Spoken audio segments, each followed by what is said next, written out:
Hi అండి, నమస్తే. Welcome to Suni's cooking world. ఈరోజు వీడియోలో చికెన్ ఫ్రై ఎలా చేసుకోవాలో చేసి చూపిస్తాను. వైట్ రైసు, రసము ఈ చికెన్ ఫ్రై వేసుకొని తింటుంటే చాలా బాగుండిద్ది.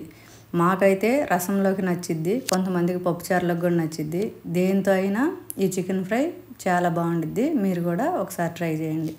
దీనికోసం ముందుగా 1 కిలో చికెన్ తీసుకొచ్చుకోవాలి. బాగా చిన్న చిన్న ముక్కలు కట్ చేయించుకొని లేతగా ఉన్న చికెన్ తీసుకొచ్చుకోవాలి. దాన్ని 2 సార్లు కడిగి ఇలా గిన్నెలోకి తీసుకొని 1 స్పూను మసాలా కారం, 1 స్పూను నార్మల్ కారం, 1 స్పూను సాల్ట్, 1 స్పూను అల్లం వెల్లుల్లి ముద్ద, కొద్దిగా పసుపు, 2 టేబుల్ స్పూన్ల పెరుగు అన్నీ వేసుకొని బాగా మిక్స్ చేసుకొని ముక్కలకంతా పట్టేలాగా కలుపుకోవాలి.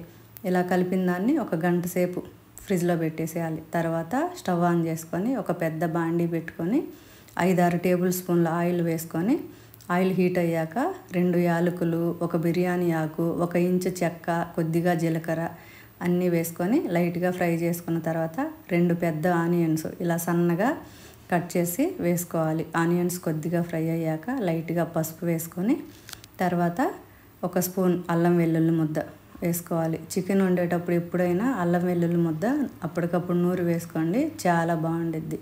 అల్లం వెల్లుల్లి ముద్ద పచ్చివాసన పోయాక 1 గంట పాటు కలిపి పెట్టుకున్న చికెన్ని ఇలా వేసి అంతా బాగా కలిపేసుకొని మూత పెట్టేసి ఉడకనివ్వాలి. లో ఫ్లేమ్లో ఉడకనివ్వాలి.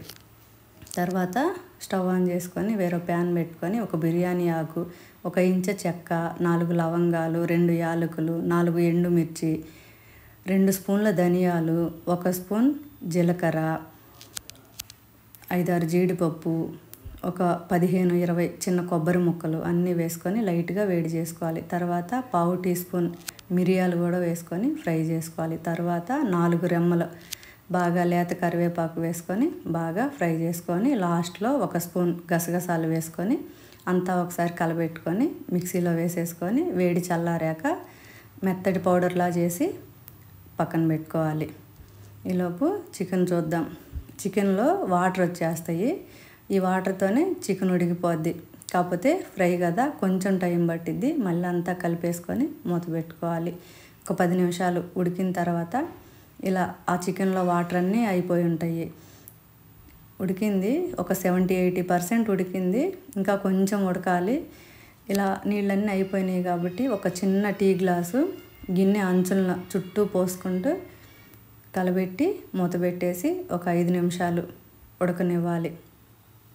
తర్వాత ఇలా మూత తీసి చూసి అంతా ఒకసారి కలిపేసేసుకొని ముందుగా కడిగి పెట్టుకున్న 3 పచ్చిమిర్చి చీల్చుకొని ఇలా వేసుకోవాలి. తర్వాత 2 రెమ్మల బాగా లేత కరివేపాకు వేసుకోవాలి. లాస్ట్లో కరివేపాకు ఇలా వేసుకుంటే ఆ ఫ్లేవర్ చాలా బాగుండిద్ది. పచ్చిమిర్చి, కరివేపాకు చాలా బాగుంటాయి. ఇవన్నీ వేగాక ముందుగా మిక్సీ పట్టుకున్న మసాలా పొడి, 1 స్పూన్ చికెన్ మసాలా వేసుకొని ఈ మసాలా అంతా ఈ ముక్కలకి బాగా పట్టేలాగా 2-3 నిమిషాల పాటు కలుపుకోవాలి. లాస్ట్లో కొద్దిగా కొత్తిమీర వేసుకొని అంతా కలిపేసేసుకొని నేను వేసిన సాల్ట్ అయితే సరిపోయింది. మీకు ఒకవేళ ఏదైనా సరిపోకపోతే కొంచెం సాల్ట్ వేసుకొని అంతా ఒకసారి కలిపేసుకొని ఇలా బౌల్లోకి తీసుకోండి. చాలా టేస్టీగా ఉండిద్ది, చాలా బాగుండిద్ది. మీరు కూడా ట్రై చేయండి. మా పిల్లలకి చాలా ఇష్టం ఇదంటే. అసలు వండేలోపే అయిపోయిద్ది ముక్కలన్నీ, అంత ఇష్టంగా తింటారు. Thank you for watching. మా వీడియో నచ్చినట్టయితే లైక్ చేయండి, షేర్ చేయండి, మా ఛానల్ని సబ్స్క్రైబ్ చేయండి.